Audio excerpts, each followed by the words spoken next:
Hey, this is Sally. The email hits my inbox at 10:37 a.m. Subject line: Congratulations on your promotion. My breath catches. The official offer details are attached, though I skim straight to the number. 6 figures. My pulse quickens, a buzzing charge that makes my skin hum. I made it. By the time I walk through the front door that evening, the elation has dulled to a more muted glow. Rick is slouched on the couch, wearing the same sweatpants he's had on for 3 days straight. A half-empty bag of chips rests on his lap. The TV flashes a replay of some game I couldn't care less about. Guess what? I say, forcing a brightness into my voice.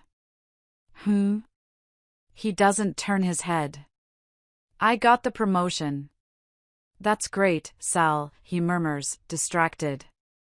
No eye contact. No follow-up question. My news hovers awkwardly between us before floating away, unacknowledged. The resentment is instant, sharp as a tack under bare feet. It isn't new, but it digs deeper these days. Every little thing he does, or doesn't do, feels like a weight pulling me down. Dinner is leftovers I heat up because the kitchen is exactly how I left it this morning: chaos. The sink is full of dishes.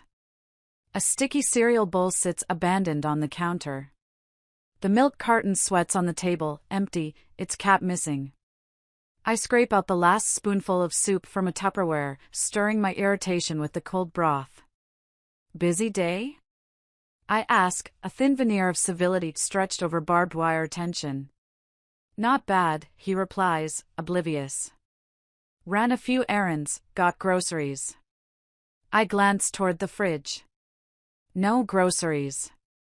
Unless he means the chips currently staining his fingers orange. Great, I mutter, sitting across from him.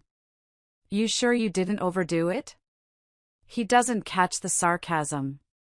Or ignores it. Either way, the anger in my chest builds, each breath fanning its embers. Rick used to work late nights, pouring energy into the small startup he co-founded.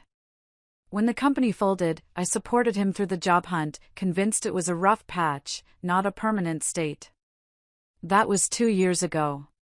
Since then, his hours dwindled to part-time consulting gigs, and his ambition, if it ever existed, disappeared entirely. Meanwhile, I've been grinding. Up before dawn, home after dark, clawing my way up the corporate ladder while Rick drifts through the day like a leaf caught in an air current. How was your day? He asks suddenly, his tone polite but flat. I want to laugh. Or scream. Instead, I stab my spoon into the soup. Busy. Meetings, reports, the usual chaos. My words snap out quick, clipped. I want him to hear the exhaustion in them, but he nods absently and reaches for the remote. That's it. My appetite vanishes. I shove the chair back and rise. Do you even care? I blurt, gesturing broadly, my voice rising. Rick blinks at me, startled. What? About anything. This house, your career, us. My chest tightens, words tumbling out like stones. I got a promotion today, a massive one, and you barely reacted. Meanwhile, I'm killing myself at work, and you can't even bother to unload the dishwasher. His mouth opens, but no sound comes. And don't give me that I ran errands nonsense, I steamroll ahead. We both know you spent the day doing nothing. Meanwhile, I'm the one paying for everything. Whoa, hold on, he interrupts, defensive now. I've been contributing. Maybe not as much financially, but nothing. I snap, cutting him off. You're coasting, Rick. You've been coasting for years. And I'm done pretending it's okay. The silence that follows is heavy, suffocating. Rick stares at me, his face blank, unreadable. My hands tremble, not with regret but with frustration. I leave the room without waiting for his response, retreating to the bedroom. My sanctuary. I close the door, shutting him and the mess of our marriage on the other side. Sitting on the edge of the bed, I rub my temples, my promotion letter still folded in my bag. Instead of celebrating, I'm seething, a storm of emotions swirling too fast to name. The truth is I've changed. My priorities, my expectations, they've evolved. Rick hasn't. We used to be equals. Partners. Now, I'm a breadwinner tethered to a man who doesn't pull his weight. Every smile feels forced, every conversation a minefield. Resentment blooms unchecked, choking out what little affection remains. Lying down, I stare at the ceiling, the promotion letter taking shape in my mind. A stepping stone to something bigger, brighter. But as I imagine my future, Rick isn't there. He's faded into the background, part of the clutter I can't seem to clear. My thoughts drift to work. The new title. The bigger paycheck. It feels good, empowering, even, but the victory tastes bitter. Success shouldn't come with this much loneliness. Tomorrow, I'll email HR to accept the offer. But tonight, I lie there, trapped between two lives, the one I've built for myself and the one crumbling around me. A notification lights up my phone. Ben sent you a message. My heart skips, a tiny, rebellious thrill shooting through me. It's 11:15 p.m., Rick already asleep in the next room, his steady breathing faintly audible through the thin wall. Ben's message is witty, clever. He always knows what to say. It started innocently enough, banter during lunch breaks, harmless jokes exchanged during late meetings. Then it moved online, direct messages, first about work, then about everything else. I type a quick reply, my thumbs moving faster than my thoughts. Rick doesn't even notice the change. He's been too preoccupied with proving he's still a contributor, making dinners he never used to, vacuuming in the middle of the day like a newly converted househusband. His efforts are a double-edged sword. On one hand, they soften the edges of my frustration. On the other, they're a glaring reminder of how much he wasn't doing before.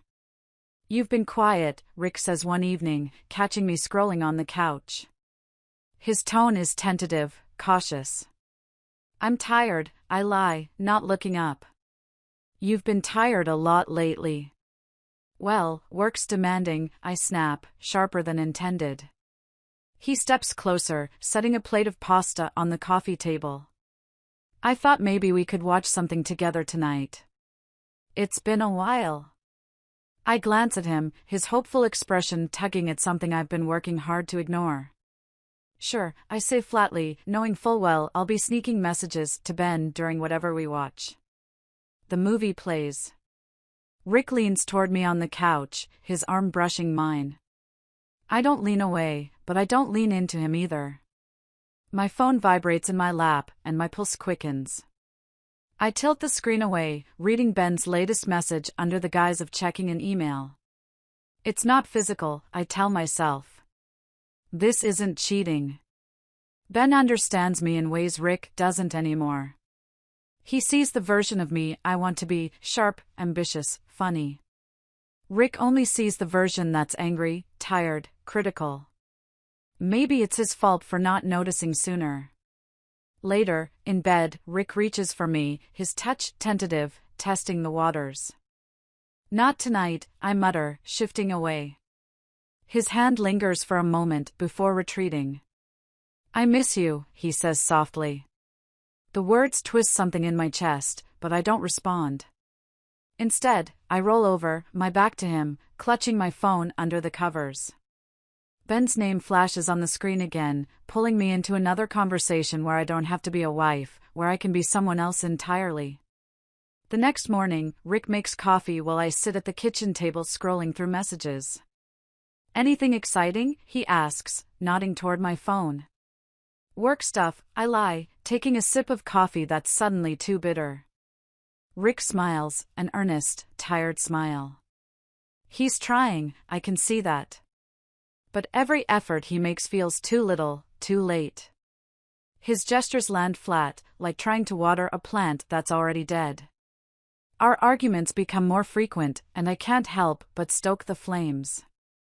It's easier to lash out than to admit the truth, I'm the one pulling away. Why are you always on my case? I shout one night after he questions why I've been working so late.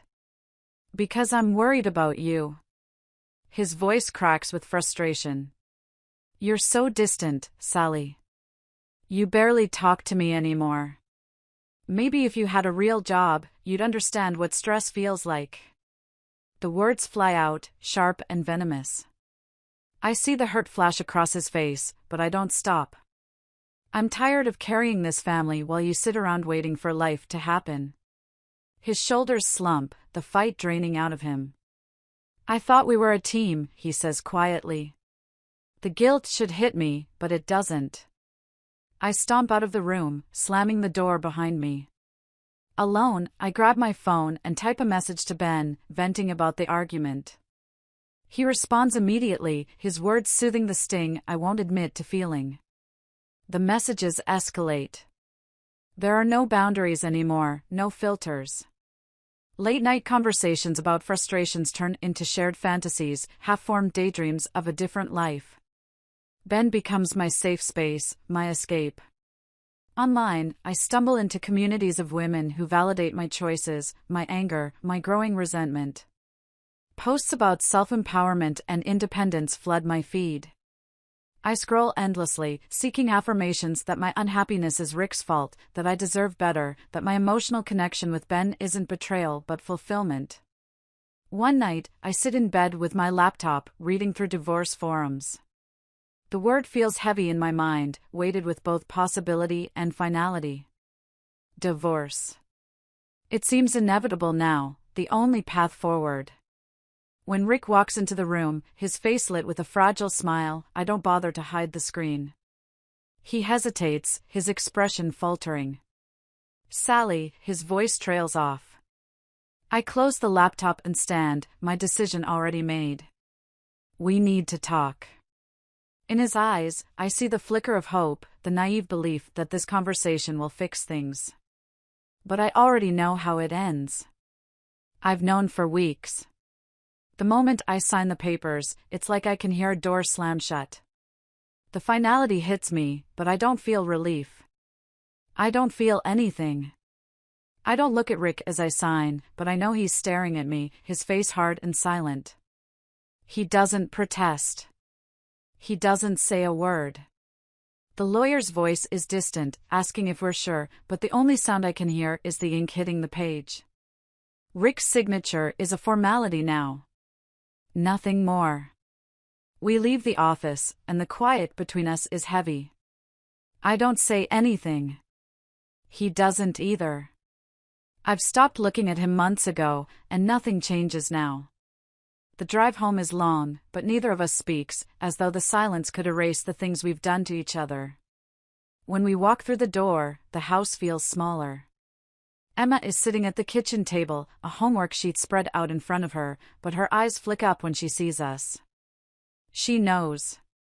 Before I can say anything, she stands and walks away, her face pale. I don't know if she's angry, sad, or confused, but she doesn't ask questions. Jacob is in his room, and he doesn't come out when we arrive. The space between us and them widens with every step. The kids don't ask questions. Emma bursts into tears when I finally tell them. Why can't you stay together? She cries, as though that simple question will undo everything. I want to answer her. I want to tell her that it's not as easy as she thinks, that it wasn't one thing that caused this, but the words get stuck. She runs upstairs, slamming the door behind her. Jacob doesn't say anything. He stands in the doorway of his room, arms crossed, his face unreadable. I wait for him to yell, to ask why, but he just looks at me like I'm not the same person anymore. He turns and walks into his room without saying a word, leaving me standing in the hall. The silence between us all feels worse than the fights we used to have. At least then, there was something, anything to hold on to. Now, there's just an emptiness that fills up every corner of the house. The days stretch into each other, one indistinguishable from the next. The house is quiet. Too quiet.